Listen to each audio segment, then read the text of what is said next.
Hello friends, welcome back to my channel. This is Ritesh. सबसे पहले आप सबको दीपावली की बहुत ही हार्दिक शुभकामनाएं। मैं ये आशा करता हूं कि ये दिवाली आपके घरों में ढेरों खुशियां लेके आए, आप स्वस्थ रहें, खुश रहें और इस चैनल को देखते रहें। आज की इस वीडियो में हम HTTPS प्रोटोकॉल को एकदम डिटेल में समझने वाले हैं, तो चलिए स्टार्ट करते हैं।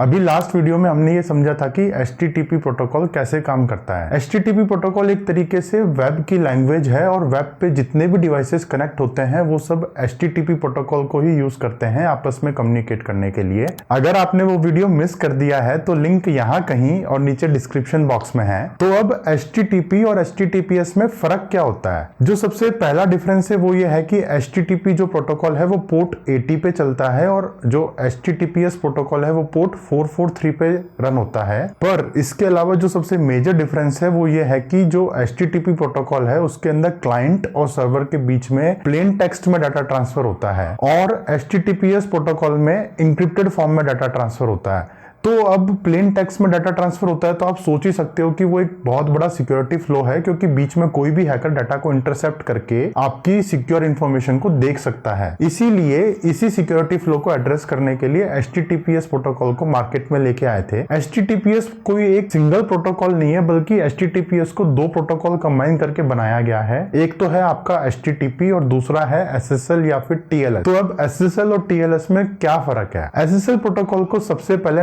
नेटस्केप ने 1990s में डेवलप किया था और SSL प्रोटोकॉल के 3 वर्जन्स आए थे। SSL 1.0 को तो कभी पब्लिकली रिलीज ही नहीं किया गया क्योंकि उसके अंदर इतने सारे सिक्योरिटी फ्लॉज थे। SSL 2.0 को 1995 में रिलीज किया गया और SSL 3.0 को 1996 में रिलीज किया गया। SSL के 3 वर्जन्स आने के बाद भी SSL प्रोटोकॉल के अंदर कुछ फंडामेंटल सिक्योरिटी फ्लॉज थे। इन्हीं सारे सिक्योरिटी फ्लॉज को एड्रेस करने के लिए SSL के बड़े भाई यानी कि TLS को सबसे पहले 1999 में रिलीज किया गया। TLS 1.0 और SSL 3.0 के बीच में कुछ ज्यादा मेजर डिफरेंसेस नहीं थे, बट इतने डिफरेंसेस तो थे कि दोनों आपस में कंपेटेबल नहीं थे और इसी वजह से 1999 में TLS को ऑफिशियली TLS के नाम से रीब्रांड कर दिया गया और SSL के पुराने जितने भी वर्जन्स थे उन सबको डेप्रिकेट कर दिया गया। तो एक तरीके से TLS is the better version of SSL and SSL को एकदम कंप्लीटली खत्म कर दिया और उसको रीब्रांड कर दिया TLS के नाम से। 2006 में TLS 1.1 को रिलीज किया गया, 2008 में TLS 1.2 को रिलीज किया गया। आप ये देख सकते हो यहाँ पे साइड में कि दोनों के बीच में क्या क्या सिक्योरिटी फ्लॉज को एड्रेस किया गया, क्या क्या बग फिक्सेस किए गए। आज के टाइम पे जो TLS का सबसे लेटेस्ट वर्जन है 1.3, उसको अगस्त 2018 में रिलीज किया गया। TLS 1.0 और 1.1 को तो कंप्लीटली डेप्रिकेट कर दिया गया है। अब इन प्रोटोकॉल्स को कोई भी यूज नहीं करता और ना ही करना चाहिए। TLS 1.2 को कुछ लीगेसी सॉफ्टवेयर्स और एप्लीकेशंस यूज करती हैं और आज के टाइम पे जो भी मॉडर्न एप्लीकेशंस और डिवाइसेस हैं वो सब TLS 1.3 को ही यूज करती हैं। TLS प्रोटोकॉल सिर्फ HTTP प्रोटोकॉल को ही सिक्योरिटी प्रोवाइड नहीं करता, बल्कि दूसरे प्रोटोकॉल्स को भी सिक्योरिटी प्रोवाइड करता है, जैसे कि FTP मतलब कि फाइल ट्रांसफर प्रोटोकॉल, जो कि वेब पे फाइल्स को ट्रांसफर करने के लिए यूज होता है। SMTP यानी कि सिंपल मेल ट्रांसफर प्रोटोकॉल, जो कि वेब पे जितने भी ईमेल्स एक्सचेंज होते हैं उन सब के लिए SMTP प्रोटोकॉल ही यूज होता है। तो TLS इन्हीं सब प्रोटोकॉल्स को सिक्योरिटी भी प्रोवाइड करता है। आप अगर किसी सिक्योर वेबसाइट पे जाएंगे तो आपको वहां पे कुछ इस टाइप का आइकन दिख रहा होगा।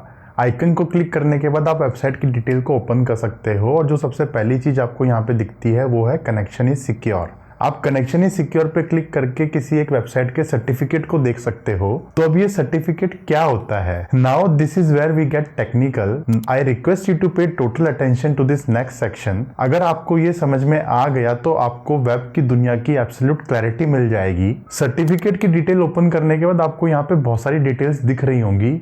Maybe you are overwhelmed, तो let's decode them one by one। सबसे पहले आपको यहाँ पे ये शो होता है कि ये सर्टिफिकेट किसको इशू किया गया है, जैसे कि इस केस में ये सर्टिफिकेट को गूगल को इशू किया गया है। नेक्स्ट आपको ये शो होता है कि ये सर्टिफिकेट किसने इशू किया गया है। जो ये डिजिटल सर्टिफिकेट्स होते हैं इनको generally trusted certificate authorities issue करती हैं। नेक्स्ट आपको ये शो रहा होगा कि सर्टिफिकेट का वैलिडिटी पीरियड क्या है। यहाँ पे आपको valid from and valid up to दिख रहा होगा और लास्ट में आपको किसी एक सर्टिफिकेट के क्रिप्टोग्राफिक फिंगरप्रिंट शो होते हैं। यहाँ पे आप किसी एक सर्टिफिकेट की पब्लिक की को भी देख सकते हो। बाकी सब तो ठीक है, बट ये सर्टिफिकेट ऑथोरिटी और पब्लिक की क्या होते हैं, तो जरा इसको समझते हैं। पूरी दुनिया में दो तरीके के इंक्रिप्शन डिक्रिप्शन मैकेनिज्म होते हैं। एक तो है सिमेट्रिक इंक्रिप्शन। सिमेट्रिक इंक्रिप्शन में सेंडर किसी एक की को यूज करके डाटा को इंक्रिप्ट करता है और रिसीवर उसी सेम की को यूज करके डाटा को डिक्रिप्ट करता है। यहाँ पे इंपॉर्टेंट पॉइंट ये है कि सेंडर और रिसीवर के पास सेम की होनी चाहिए। सिमेट्रिक इंक्रिप्शन के कुछ फायदे और नुकसान हैं। फायदा ये है कि जो सिमेट्रिक इंक्रिप्शन के लिए की यूज होती है उसकी लेंथ बहुत ही कम होती है, लेस देन 256 बिट्स। और सबसे बड़ा नुकसान ये है कि आपको की को सारे सेंडर्स को डिस्ट्रीब्यूट करना पड़ेगा। अगर की डिस्ट्रीब्यूशन में ही किसी एक हैकर ने की को हैक कर लिया तो इंक्रिप्शन डिक्रिप्शन का तो कोई मतलब ही नहीं रहा। और यहीं पे रोल आता है second type of encryption decryption mechanism का, जिसको हम एसिमेट्रिक इंक्रिप्शन बोलते हैं। एसिमेट्रिक इंक्रिप्शन में सेंडर किसी एक की को यूज करके डाटा को इंक्रिप्ट करता है और रिसीवर किसी दूसरी की को यूज करके डाटा को डिक्रिप्ट करता है। तो यहाँ पे एक तरीके से आपके पास एक की पेयर होता है जिसमें एक पब्लिक की होती है और एक प्राइवेट की होती है। जो भी रिसीवर्स होते हैं वो अपनी पब्लिक की को पब्लिकली डिस्ट्रीब्यूट कर देते हैं और जिस भी पार्टी को डाटा सेंड करना होता है वो किसी एक रिसीवर की पब्लिक की को यूज करके डाटा को इंक्रिप्ट करता है। अब एक बार डाटा इंक्रिप्ट होने के बाद उस डाटा को उस पब्लिक की के करस्पॉन्डिंग प्राइवेट की से ही डिक्रिप्ट किया जा सकता है। तो इससे ये मेक श्योर हो जाता है कि जो उस डाटा की इंटेंडेड ऑडियंस है डाटा सिर्फ वही देख सकता है। इसको एक एग्जाम्पल लेके समझते हैं। मान लो कि मैं एक रिसीवर हूं और मैंने अपनी एक पब्लिक और प्राइवेट की पेयर को जनरेट किया और मैंने अपनी पब्लिक की को आप सब में डिस्ट्रीब्यूट कर दिया। आप में से कोई भी बंदा उस की को यूज करके कोई भी एक डाटा को इंक्रिप्ट करके मुझे सेंड कर सकता है। अब अगर कोई बीच में हैकर आता है और उस डाटा को इंटरसेप्ट कर लेता है तो वो उस डाटा को रीड नहीं कर पाएगा, क्योंकि उस पब्लिक की के करस्पॉन्डिंग प्राइवेट की सिर्फ मेरे पास ही है, तो उस डाटा को सिर्फ मैं ही रीड कर सकता हूं। अब एसिमेट्रिक इंक्रिप्शन के भी कुछ फायदा तो आपको यहाँ पे शायद समझ में आ ही रहा है कि यहाँ पे आपको की डिस्ट्रीब्यूट नहीं करनी पड़ती। और जो सबसे बड़ा नुकसान है वो ये है कि जो पब्लिक और प्राइवेट कीज होती हैं उनकी लेंथ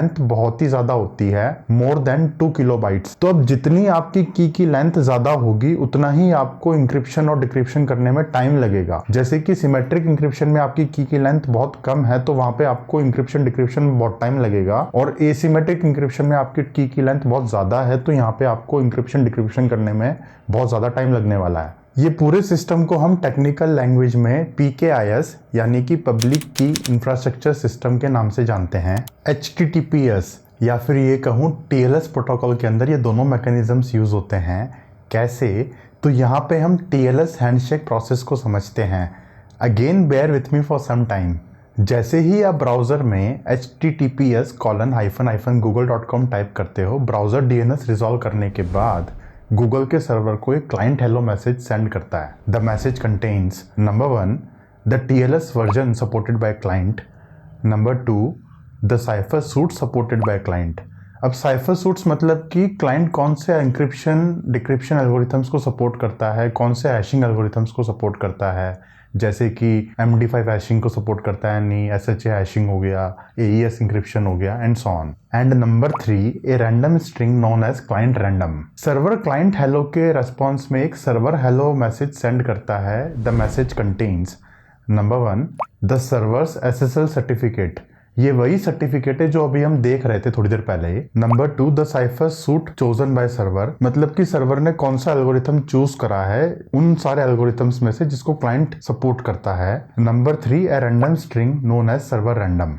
नेक्स्ट स्टेप है ऑथेंटिकेशन। सर्वर ने क्लाइंट को जो भी सर्टिफिकेट सेंड किया है, क्लाइंट उस सर्टिफिकेट को सर्टिफिकेट अथॉरिटी से वेरीफाई करता है और इससे मेक श्योर हो जाता है कि सर्वर वही है जो वो बोल रहा है। मतलब कि कोई आइडेंटिटी थेफ्ट नहीं हुई है बीच में, कि कोई बीच में एक रैंडम सर्वर आ गया और वो ये क्लेम कर रहा है कि मैं गूगल का सर्वर हूं, बल्कि गूगल का सर्वर तो कोई और है। तो सर्टिफिकेट अथॉरिटी ये मेक श्योर करती है कि इस टाइप की आइडेंटिटी थेफ्ट नहीं हुई है। नेक्स्ट स्टेज में क्लाइंट एक की रैंडमली जनरेट करता है और उसको सर्वर की पब्लिक की से इंक्रिप्ट करके सर्वर को सेंड करता है। इस की को हम सेशन की बोलते हैं और इसका बहुत ही बड़ा सिग्निफिकेंस है। अभी समझते हैं कैसे। सर्वर अपनी प्राइवेट की को यूज करके इंक्रिप्टेड डाटा को डिक्रिप्ट करता है और उसको भी वही सेशन की मिल जाती है। इस पॉइंट के आगे हम ये मान सकते हैं कि क्लाइंट और सर्वर के बीच में एक सिक्योर कनेक्शन एस्टेब्लिश हो गया है। अब दोनों पार्टीज के बीच में जो भी डाटा ट्रांसफर होगा वो उसी सेशन की को यूज करके इंक्रिप्ट करके डाटा ट्रांसफर होगा। तो ये एक तरीके से सिमेट्रिक फॉर्म ऑफ इंक्रिप्शन है। And obviously this make sense, क्योंकि जो डाटा ट्रांसफर होता है वो एक रिपीटेटिव प्रोसेस है। तो यहाँ पे हम सिमेट्रिक इंक्रिप्शन का यूज कर रहे हैं क्योंकि सिमेट्रिक इंक्रिप्शन बहुत फास्ट है। और सिमेट्रिक इंक्रिप्शन की को हम डिस्ट्रीब्यूट करने के लिए पब्लिक की इंफ्रास्ट्रक्चर का यूज कर रहे हैं, जो कि एक तरीके से स्लो है बट इट्स ओके, क्योंकि ये एक वन टाइम प्रोसेस है। जैसे ही एक सिक्योर कनेक्शन एस्टेब्लिश हो जाता है उसके बाद हम एसिमेट्रिक इंक्रिप्शन को यूज नहीं करते, पब्लिक इंफ्रास्ट्रक्चर को यूज नहीं करते और दोनों पार्टीज एक सेशन की को यूज करके डाटा इंक्रिप्ट डिक्रिप्ट करती हैं। The last piece of the puzzle is certificate authority. Certificate authority एक ट्रस्टेड एंटिटी होती है जो डिजिटल सर्टिफिकेट्स इशू करती है। पूरी दुनिया में कुछ ही कंपनीज हैं जिनको ट्रस्टेड सर्टिफिकेट अथॉरिटी माना जाता है। यहाँ पे आप उन सब की लिस्ट देख सकते हो और आप हर एक इंडिविजुअल प्लेयर का मार्केट शेयर भी देख सकते हो। ऑपरेटिंग सिस्टम्स और ब्राउजर्स के अंदर ट्रस्टेड सर्टिफिकेट अथॉरिटीज की लिस्ट को इंक्लूड किया जाता है और अगर आपका सर्टिफिकेट इन कंपनीज ने इशू करा है तो आपको ट्रस्टेड मान लिया जाता है। यहाँ पे एक पॉइंट इंपॉर्टेंट ये है कि आप खुद अपना एक डिजिटल सर्टिफिकेट क्रिएट करके उसको अपने वेब सर्वर पे इंस्टॉल कर सकते हो। इसमें कोई टेक्निकल लिमिटेशन नहीं है, बट जैसे ही यूजर आपकी वेबसाइट को विजिट करेगा उसको कुछ इस टाइप की एरर दिखेगी। इवन दो कनेक्शन सिक्योर है, HTTPS प्रोटोकॉल का यूज हो रहा है, फिर भी उसको इस टाइप की एरर दिखेगी। इसका रीजन ये है कि जो आपने सेल्फ साइंड सर्टिफिकेट बनाया है उसको किसी ट्रस्टेड सर्टिफिकेट अथॉरिटी ने इशू नहीं किया है। To summarize, let me put it all together. सबसे पहले आपने ब्राउजर को ओपन करा और आपने https://google.com टाइप किया। ब्राउजर ने DNS रिजॉल्व करने के बाद गूगल के सर्वर को पोर्ट 443 पे कनेक्ट किया और ब्राउजर ने एक क्लाइंट हेलो मैसेज सेंड करा। क्लाइंट हेलो मैसेज के रेस्पॉन्स में सर्वर ने एक सर्वर हेलो मैसेज सेंड करा। नेक्स्ट, ब्राउजर ने सर्वर की आइडेंटिटी को वेरीफाई करने के लिए सर्वर के डिजिटल सर्टिफिकेट को सर्टिफिकेट अथॉरिटी से वेरीफाई किया। सर्टिफिकेट वेरीफाई करने के बाद क्लाइंट ने एक की को रैंडमली जनरेट करा और उसको सर्वर की पब्लिक की को यूज करके इंक्रिप्ट करके सर्वर को सेंड कर दिया। यहाँ पे हम एसिमेट्रिक फॉर्म ऑफ इंक्रिप्शन का यूज कर रहे हैं। सर्वर ने अपनी प्राइवेट की को यूज करके सेशन की को डिक्रिप्ट किया एंड इस पॉइंट के आगे दोनों पार्टीज के बीच में एक सिक्योर कनेक्शन एस्टेब्लिश हो गया है। एक बार सिक्योर कनेक्शन एस्टेब्लिश होने के बाद दोनों पार्टीज आपस में HTTP प्रोटोकॉल को यूज करके नॉर्मल तरीके से कम्युनिकेट कर सकती हैं, बट दोनों पार्टीज सेशन की को यूज करके डाटा को इंक्रिप्ट और डिक्रिप्ट करती हैं। यहाँ पे हम सिमेट्रिक फॉर्म ऑफ इंक्रिप्शन का यूज करते हैं। तो फ्रेंड्स, आज के लिए बस इतना ही। मुझे उम्मीद है कि HTTP, HTTPS और TLS प्रोटोकॉल को लेके आपके सारे डाउट्स क्लियर हो गए होंगे। If not, as usual comment in the comment section. अगर वीडियो अच्छा लगा हो तो लाइक बटन को क्लिक करते हुए जाओ। अगर आपने चैनल को सब्सक्राइब नहीं किया है तो सब्सक्राइब कर लो और बेल आइकन को भी क्लिक कर दो। तो मिलते हैं अगले वीडियो में, तब तक के लिए टेक केयर एंड बाय।